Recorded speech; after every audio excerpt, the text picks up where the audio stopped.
world full of Uniteds. It is a magic moment from Heung-min Son! Cities. Through to Lucas Moura! And Rovers.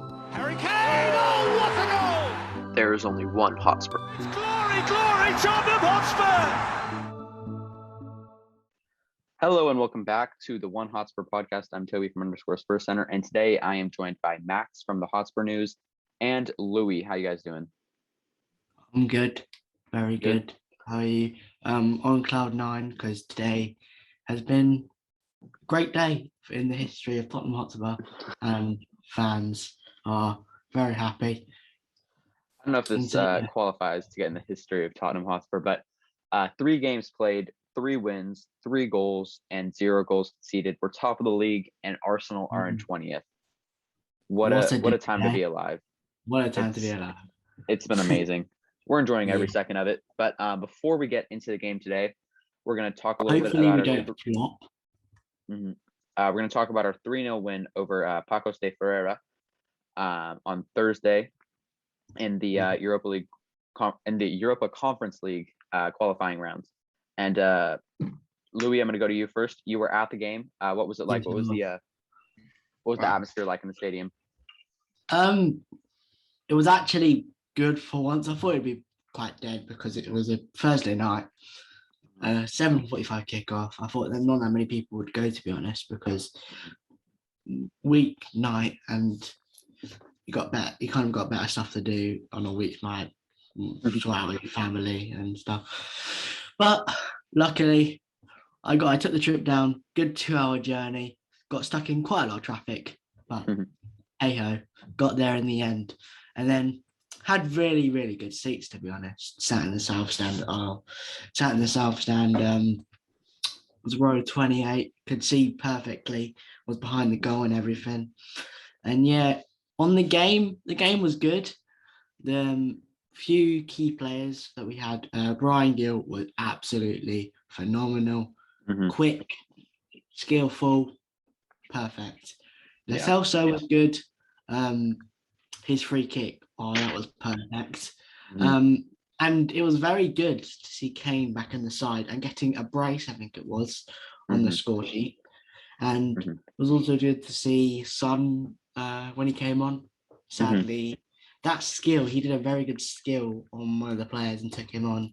And on Lo Celso's free kick, you guys can correct me if I'm wrong, but I'm pretty sure that was our first free kick goal in all competitions since Lucas Moura's free kick against Marine in January.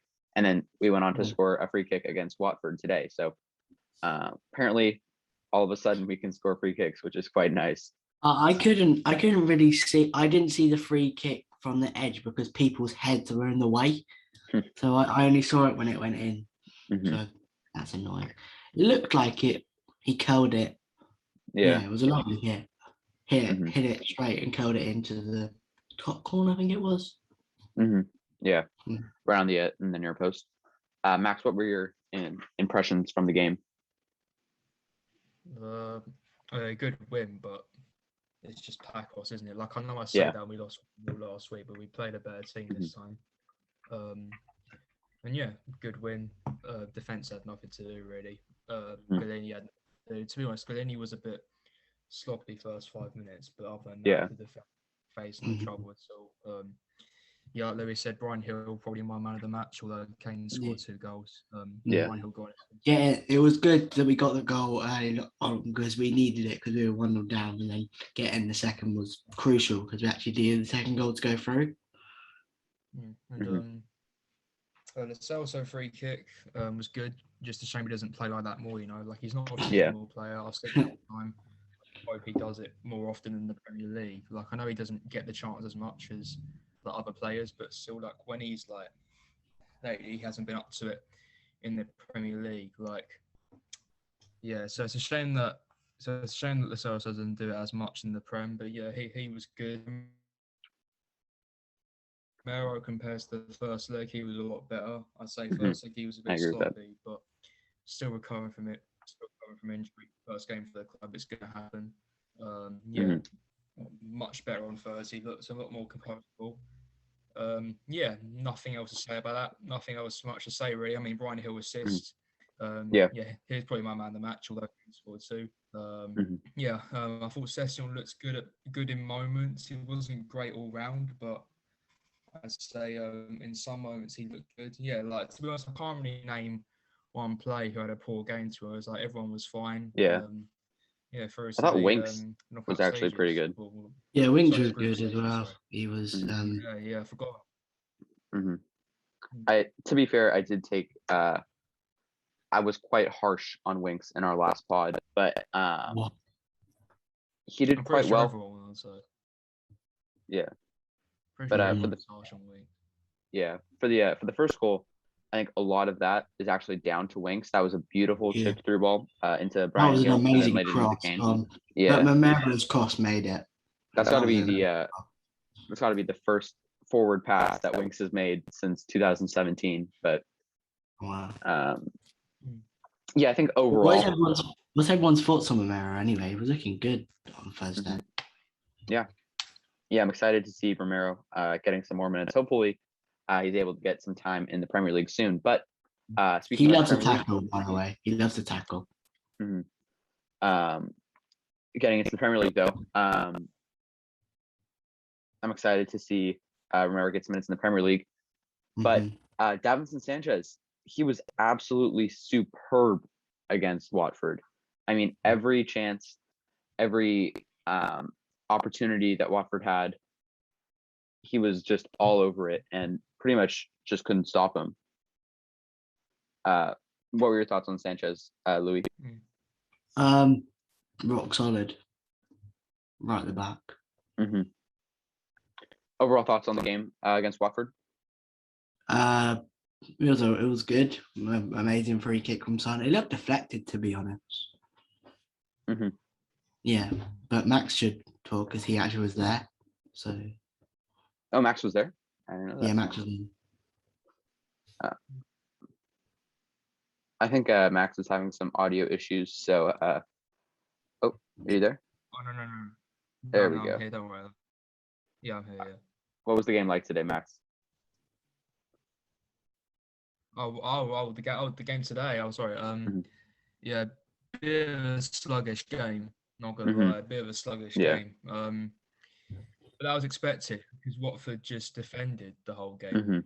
Even at 1-0 down, they were still putting 10 men behind. I was expecting them to come out second half and go for it, which then therefore results in us scoring a couple more goals. But yeah, poor start. Same as Man City. Yeah. At home, started very flat. I mean, Watford have easily had a goal or two in the opening 10 minutes. They were a lot better. But then we grew into the game. I thought in the first half, Watford had the more clear-cut chances, but I say, edged it. And that goal just for half time was crucial. Bit of a jammy free. Well, it's good delivery, but no one got to it. Poor goalkeeping as well. But but that goal was important. Like I said, the only negative about today, we just looked slow on the ball. I know it's expected considering Watford are sitting so far back, but like there's only like one or two moments today in which we actually moved the ball quickly. We just moved it too slow today, and we were too slow in possession. But at the same time, like although we did that, it should have been more than 1-0 today, 100%. Like first of all, that deady chance, it's basically an open goal. Drags it wide. That Harry Kane chance, the one where the defender got a touch on it, which took it away from him. Kane chance from the afterwards that ball in from Reguilon. So yeah, 100%. Like it could have been more than 1-0 today, and I thought overall we made it quite hard for ourselves because I'd say like on a different day, maybe a better team could have punished us for not taking our chances, and it could have finished 1-0 today. Like I guess a team could have done better in attack, actually took their chances. But I'd say apart from the opening 10 minutes, Watford didn't really pose a threat whatsoever the whole game. It was just mainly us playing too slow and just when we just couldn't score. But 3 points though, that's the most important thing. And go international break now, and then we got Palace away. And Chelsea, the big one. Is Chelsea straight after that? 26. No, 19. Yeah, you're right. So on the 19th, yeah, and then we have Arsenal after that. But I'm going to Chelsea. I do see what you guys are saying with like we were slow on the ball.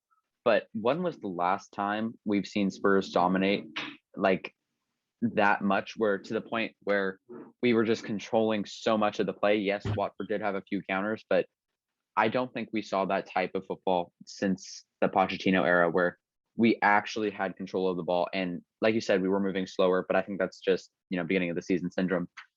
But I'm excited to see us play for the rest of the season. I was surprised that Skip got another start. I was expecting Lo Celso to come in, and so he could play, a little further up. And I think Lo Celso should have been brought in a little earlier. I don't think he was brought in at all, actually. But yeah, I think just overall, like you said, it's the 3 points that gets us to the top of the league, and we'll look to stay there for 35 games more. Very funny. But yeah, I think just like you were saying, it's a third clean sheet from 3 games. Hugo Lloris has most clean sheets in the league, which is not something I think we've ever said on this podcast. So I think there's only positives to take from this, really. And I'm excited to see what the rest of the season brings.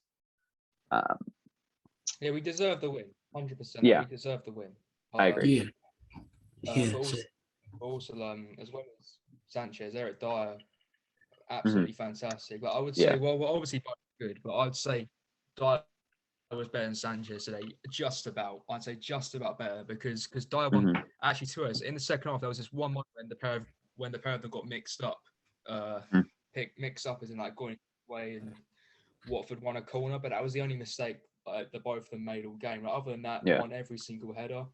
I thought Tanganga had a mixed game. Like, he was decent going forward, but at the same time, get caught out a few times by that what's his name, Ismail Assar, tricky player, very very good player, and that Assar and that what's his name, Emmanuel Dennis as well. Them two were causing problems left, right, and centre when on the attack. But I thought Reguilon was good first half, but second half he got caught out a couple of times. So so I'd say overall the fullbacks had mixed games. And final thing I want to point out on the Watford game is that Mora has to start ahead of Bergwijn. I'm not saying Bergwijn was poor. Like, Bergwijn had a decent game, but Mora offers more when we go forward. Like, he wants to dart down the wing and get that ball in the box, and we saw that when we came on. I think against teams like Watford, I think Lucas is less effective because he has less space to run into since they're sitting with 10 men behind the ball. And I think it's in those situations where he just gets kind of caught dribbling to nowhere, and the ball gets taken off of him. And I thought Bergwijn actually played pretty well today. He had a good chance. It was well blocked by a defender. And I thought just his interplay with Kane and Son was quite good. And I think he's showing that he can be a good player. And hopefully he'll be able to register a goal over the international break with the national team. He got called up for the Netherlands. And then hopefully that gives him a bit of a confidence boost, and he can really continue to push on and get a goal for us in the Prem. And I think the second he gets a goal in the Prem, all the pressure will be off him, and he'll be able to just play with that freedom. And I think that's when we could really see Steven Bergwijn at his best.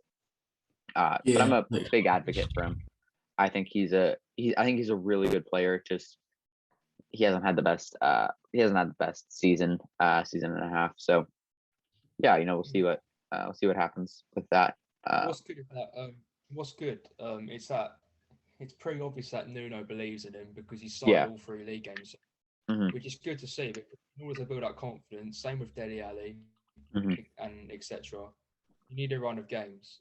And both Dele and Bergwijn are starting every game. That's good.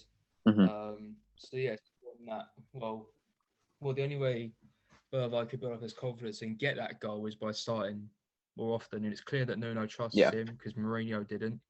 See how it comes. Yeah. Speaking about Dele, though, I thought he played really well today. He made a few mistakes, but I think the difference between Dele this season and the Dele under Mourinho was there was a moment in the game where Dele tried like a little backheel flick to Harry Kane, and he just kind of whiffed it, and Watford players picked up on it. But then immediately Dele pressed and won the ball back.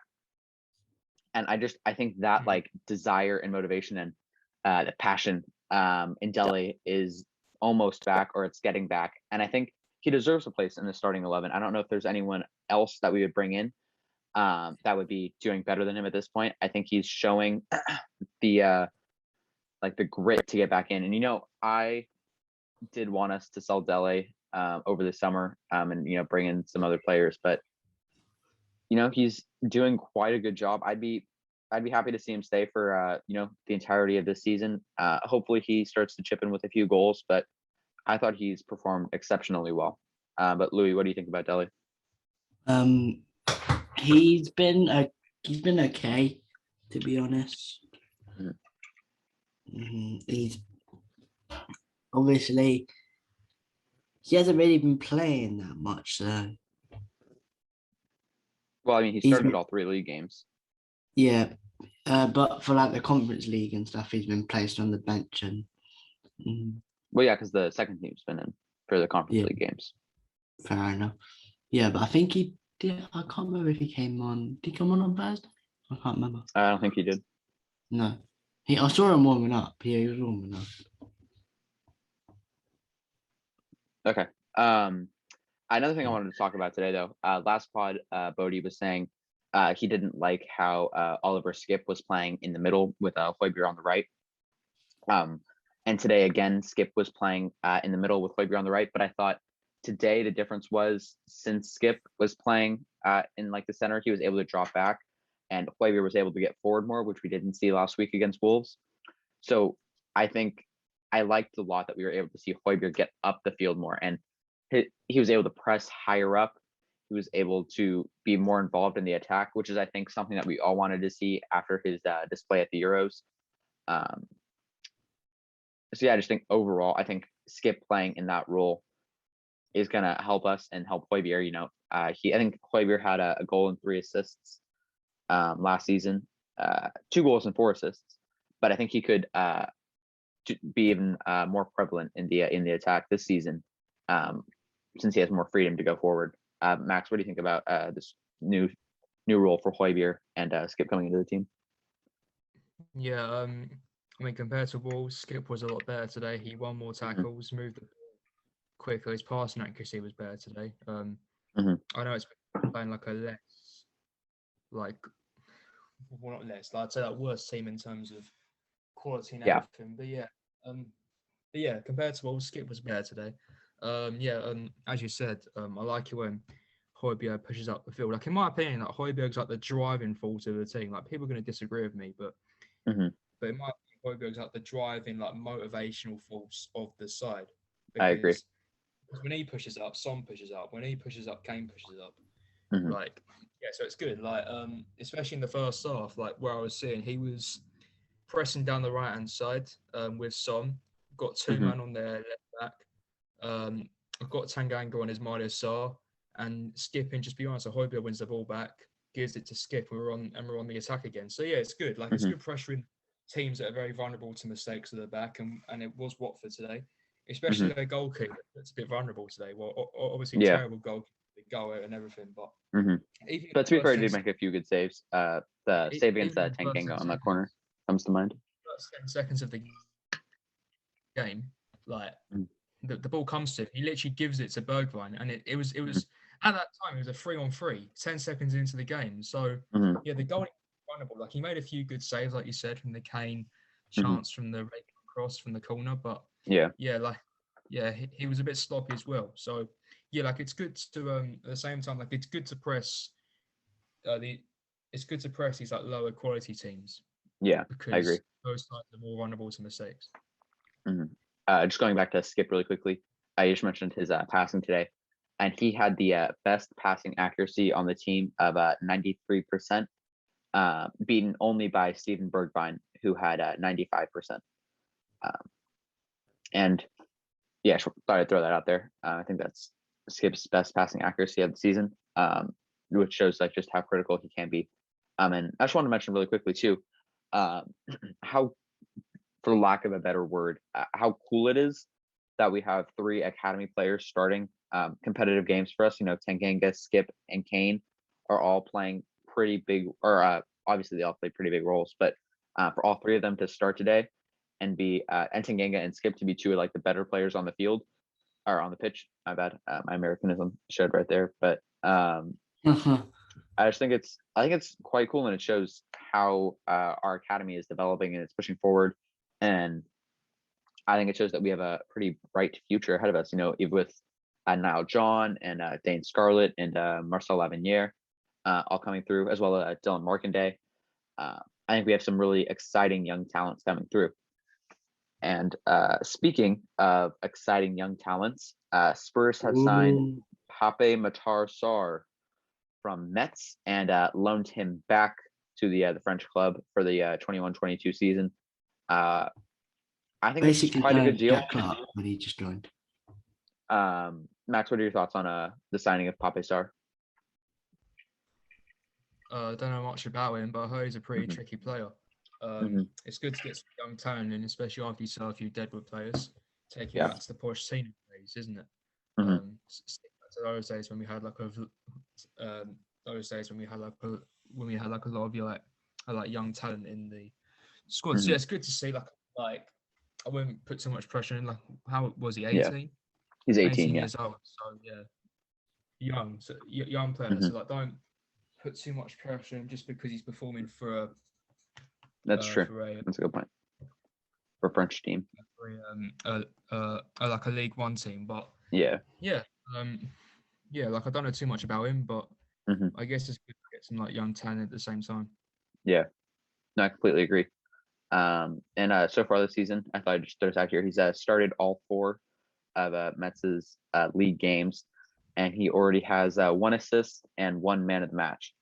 So I think it just shows he has some good potential. And I saw someone else say this on Twitter, but I think it makes sense that Spurs are looking to build to be able to challenge for like the title in 3 or 4 or 5 years time, because we just can't compete with Man United signing Ronaldo, Chelsea signing Lukaku for 130 million, Man City spending 100 million on Grealish, Liverpool haven't really done much, but we just can't compete with like these massive signings with the owners we have. So it makes sense to be investing in these types of players of the Pape Sarrs, the Brian Heels. Galini's a little older, but he's a keeper, so he'll be in the team for could be 6, 7. Lloris is 34, so it could be 8 years that he's in the team. And then Romero's only 23, so I think it makes sense, all these signings that we're making. And we looked into signing Elax Moriba from Barcelona. But it looks like he's going to go to RB Leipzig now, which I honestly think we've dodged a bit of a bullet there. While Moriba is a good player, from what I've seen, his entourage and his agents seem like real pieces of work. I saw quite a few good sources saying that Moriba wanted to move to Spurs, but his agents got better money for a move to RB Leipzig, and so that's the deal that they made, which really sucks for Moriba, but it's all good. But Max, what are your thoughts on the Moriba kind of deal that was going on? Did you want us to sign him, or? Yeah, there's a little bit of confusion, to be honest. I mean, there's talks about him going to Leipzig. I'm pretty sure Sabitzer's moving to. I forgot where he's going. Bayern Munich, yeah. Yeah. So it looks like so it seems to have liked it. So I guess it seems to have like Leipzig are trusting their youth as well, like trying to get a few youth players in. But yeah, once again, it's the old story of us like not getting the deals done in time, which is a bit of a shame. Like I know it's not. Yeah. Well, he's a young player from Barcelona. Like I heard he's good. But yeah, like I'm not too fussed about it. But yeah, once again, it just shows that we need to get deals done quicker. Like we need to get these. We just need to get done a lot quicker. Yeah, I agree.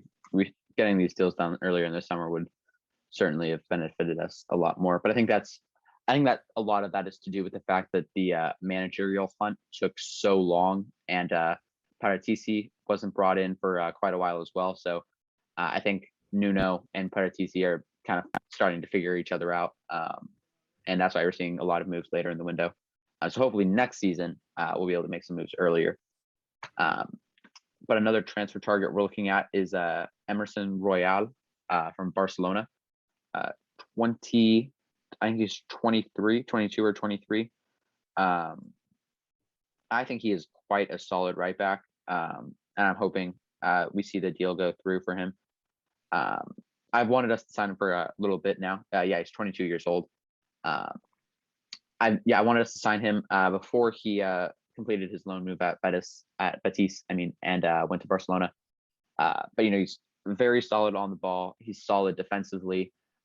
He's good enough to play for Barcelona, so it makes sense for us to sign him as well. And if we did finalize that signing of Mariba, we would have two young left backs who are good for the future in Reguilon and Sessegnon. We would have Romero and Rodon in defense, who are both only 23, and then Tanganga and Emerson on the right. So that would just really set up the foundations for our defense for the next, could be 6 or 7 years. And I think that would be really beneficial to us. But Louis, you can go to you on this one. What are your thoughts on Emerson Royal, and would you like to see us sign him? I haven't really heard of him that much because so I don't really know what he's about. So, but hopefully I can get to know him or research him a bit more, so I know what he looks like, or if he's a player. Max, you have any thoughts on Emerson? Yeah, once again, young player taking me back to the Poch days. We need to get some more young talents in. It's good to see. It'll be interesting to see. I like if we do sign and get some Barcelona talent in. Yeah, it's exciting times right now. And for one, good to see us sell a few Deadwood players. Once again, I don't know too much about him. I've heard rumors and everything about this. What's his name again? Emerson Royal. Yeah, Emerson Royal. Yeah, Emerson Royal linked to us, and I trust it. I trust Paratici. He's been working wonders so far. For once, it's good to see us actually sell some Deadwood players and actually bring in some young talents. Yeah, looking forward to it. Something that would be interesting though is what happens with Matt Doherty if we did bring Emerson, because then that would leave us with Tanganga, Emerson, and Doherty at right back. It's quite a bit of competition for one position on the field. This is assuming that we sell Aurier, and if that deal doesn't materialize, then we'll have 4 right backs in the team. But it does look like Lille are negotiating for Aurier in the case that Zeki Shalik, I think that's how you say it, makes his move to Atletico Madrid. But we'll see what happens in that regard. In other news this week, we sold Moussa Sissoko to Watford, who we played today. We saw him from the other side. Max, you think it's a good move for Sissoko and for Spurs? Yeah, definitely. A great move for Sissoko, especially because obviously last season or so he's been frozen out the first team. Yeah, 2 good seasons. Obviously the 18-19 season. I'm pretty sure he was the club's player of the year in that season. Yeah. I'm pretty certain. 19-20 season, he wasn't as good, but he was still very decent, compared to his first couple of seasons where he was a bit sloppy and inconsistent. Yeah, but in my opinion, Watford's the perfect move for him because he'll get him more game time. And the fans appreciate him as well. Yeah, and he got a good reception there as well. Yeah. When he subbed off, in case you didn't see, the Spurs fans gave him a standing ovation. So that was nice to see. It is kind of funny that Sissoko was, you'd assume he was part of the Watford preparation, or just the preparation to play against Watford. And then he found himself on the other side of the pitch playing against us. But yeah, I think overall that was a good move for both Sissoko and for Tottenham. So I think that's pretty much all the transfer rumors that we've had from the past week. Is there anything else you guys would like to talk about before we wrap it up today? No, not at all. Alrighty. Well, in that case, thank you for listening. We appreciate all of you. Remember to follow us on Twitter and on Insta. It's at One Hotspur Pod, and subscribe to us on YouTube at One Hotspur on that. And remember to leave a review and like our videos. Like I said, we appreciate you all, and we'll catch you on the next one. Come on, you Spurs.